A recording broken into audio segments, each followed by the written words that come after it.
राधे राधे। आप सभी को कैसे हैं आप लोग? कमेंट बॉक्स में राधे राधे जरूर लिखिएगा। साल की जो है आज आषाढ़ी पूर्णिमा है और आषाढ़ी पूर्णिमा के दिन हम गुरु पूर्णिमा के रूप में मनाते हैं।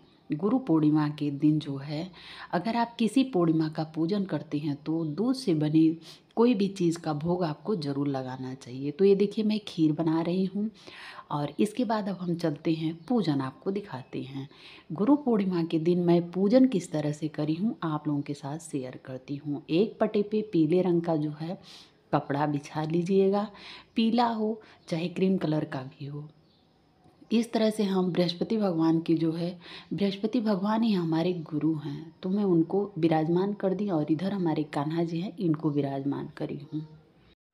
अगर आप दीक्षा लिए हैं तो आप अपने गुरु की फ़ोटो लगा सकते हैं। अगर आप गुरु की फ़ोटो नहीं लगाते हैं, जैसे नहीं आप दीक्षा लिए हैं, तो आप इस तरह से श्री हरि विष्णु भगवान की फ़ोटो का आज जो है गुरु पूर्णिमा के दिन पूजन कर सकते हैं।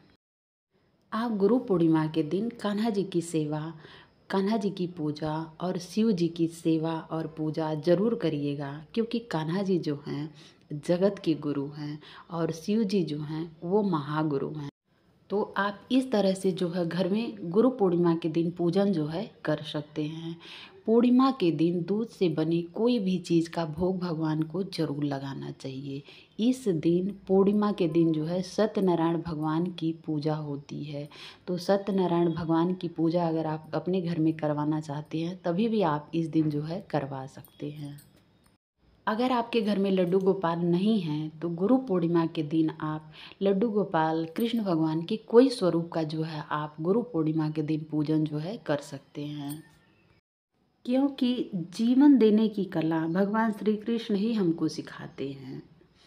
तो आप इस दिन जो है गुरु पूर्णिमा के दिन पूजन जरूर करिएगा। जल का छींटे दे के मैं भगवान को स्नान करवाई, वैसे मैं पंचामृत से अपने कान्हा जी को स्नान करवाई हूँ। अब इसके बाद हम आसन दे के विराजमान किए हैं। आज के दिन जिस पार्ट पे आप जो है पूजन करेंगे वो पार्ट पे जो कपड़ा बिछाएंगे वो भी पीला होना चाहिए और आप अपने भगवान को भी पीला वस्त्र जो है पहनाएं और अपने भी पीला वस्त्र पहनना चाहिए। अगर अपने लड्डू गोपाल को आप पीले रंग का वस्त्र अगर नया पहनाते हैं तो बहुत अच्छी बात है। अगर नहीं, मान लीजिए आपके पास नया है, तो वो साफ और सुंदर धुला हुआ वस्त्र होना चाहिए। उसमें इत्र लगा के आप जो है भगवान को वस्त्र पहना सकते हैं। तो भगवान को हमने इत्र लगाया, स्नान वगैरह हम पहले ही करवा दिए हैं। इसके बाद अगर आप मान लीजिए बाहर पूजा कर रहे हैं अलग से चौकी लगा के, तो आप गौरी गणेश का भी पूजन कर सकते हैं। और नहीं, अगर मंदिर के बगल में कर रहे हैं तो आप अपने घर के मंदिर में जो है गौरी गणेश का पूजन करने के बाद जो है पूजा यहाँ प्रारंभ कर सकते हैं। क्योंकि बिना गणेश भगवान की पूजा की कोई पूजा जो है संपन्न नहीं की जाती। तो इस तरह से सामर्थ्य के अनुसार हम दक्षिणा रख दिए, पुष्प चढ़ा देते हैं और गौरी गणेश को जो है ध्यान रखते हुए हम बृहस्पति भगवान के सामने 2 पुष्प रख दिए हैं। इसके बाद ध्यान करते हुए हम जो है उनको दूर्वा वगैरह चढ़ाएंगे। तो एक चीज़ और मैं आप लोगों को बता दूं कि जब आप बृहस्पति भगवान का भोग लगाते हैं तो उसमें तुलसी दल रहता है, लेकिन अगर आप गणेश भगवान को विराजमान करेंगे तो उनमें तुलसी दल का भोग नहीं उन्हें लगता है। इस चीज़ का आप लोग ध्यान दीजिएगा। गुरु पूर्णिमा हमारे जीवन में विशेष महत्व रखती है। गुरु पूर्णिमा के दिन कोई भी पूर्णिमा अगर आप व्रत रखते हैं, पूजन करते हैं, तो दूध से बने जो है कोई चीज़ का हमें भोग लगाना चाहिए। जैसे बतासा हुआ, मिश्री हुई, खीर हुआ, साबूदाने की खीर हुई, इस तरह से आपको जो है भोग लगाना चाहिए। गुरु पूर्णिमा हम क्यों मनाते हैं? क्योंकि गुरु का हमारे जीवन में विशेष महत्व होता है। अगर गुरु हमारे जीवन में नहीं है तो हमारा जीवन जो है अंधकार से भरा रहता है। इसलिए गुरु का होना बहुत ज़रूरी है। अगर आप गुरु मंत्र नहीं लिए हैं तो आप जो है चाहे शिव जी को, चाहे नारायण जी को, चाहे कान्हा जी को गुरु बना के आप पूजन कर सकते हैं। अगर आप इस दिन दीक्षा लेना चाहते हैं, गुरु मंत्र लेना चाहते हैं, तो बहुत ही बढ़िया दिन है। आप जो है गुरु मंत्र ले सकते हैं। अगर आपके पास गुरु हैं और आपको पता नहीं है और पूजन नहीं किए हैं, तो अगर हमारी वीडियो आप लोगों तक पहुंचती है तो इस चीज़ को ज़रा ध्यान दीजिएगा कि आप अगर देखते हैं तो सुबह नहीं पूजा किए हैं तो आप शाम को ही पूजन कर सकते हैं। मान लीजिए आप गुरु बनाए हैं और गुरु का आपको पता नहीं है कि गुरु पूर्णिमा के दिन हमें गुरु का दर्शन करना चाहिए, गुरु का पूजन करना चाहिए, तो आप जो है गुरु जी से अपने जो है साल में एक बार दर्शन ज़रूर करना चाहिए।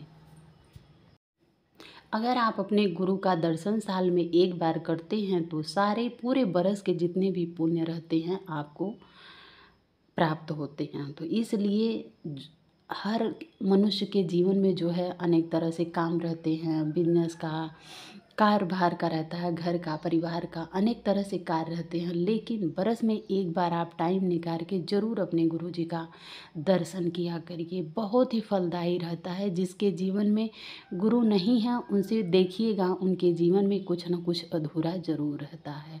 हाथ में जल लेके हम संकल्प लेंगे, हे प्रभु मैं आपके पूजन कर रही हूँ, मेरी पूजा को आप जो है स्वीकार करिएगा। आप इस तरह से जो पूजन करिएगा, इस तरह से देखिए दक्षिणा शंख रखे हैं, इसमें हम जल भरे हैं और उसी से हम कान्हा जी को जो है स्नान करवाते हैं।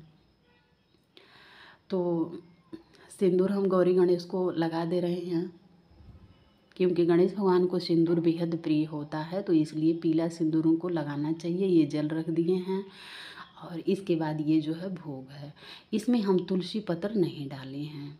इस चीज़ का आप लोग ध्यान रखिएगा, अगर पूजन करते हैं तो इस चीज़ का ध्यान रखिएगा। अब इसके बाद हम जो है आरती करेंगे। कहते हैं कि गुरु पूर्णिमा के दिन जो भी मनुष्य अगर सच्चे मन से गुरु बृहस्पति से या अपने गुरु से जो कुछ भी मांगता है उसकी मुराद ज़रूर पूरी होती है। तो एक उम्मीद करिएगा, और गुरु का जीवन में हमारे होना बहुत ही ज़रूरी होता है। इस तरह से हम भगवान की आरती करेंगे। अगर आपके घर में जो है शिव जी का लिंग है बाहर रखा है, तो आप इस आरती को वहाँ तक भी ले जाइए, सूर्य भगवान को दिखाइए, तुलसी मैया में दिखाइए, अपने घर के मंदिर में जो है आरती दिखाइए।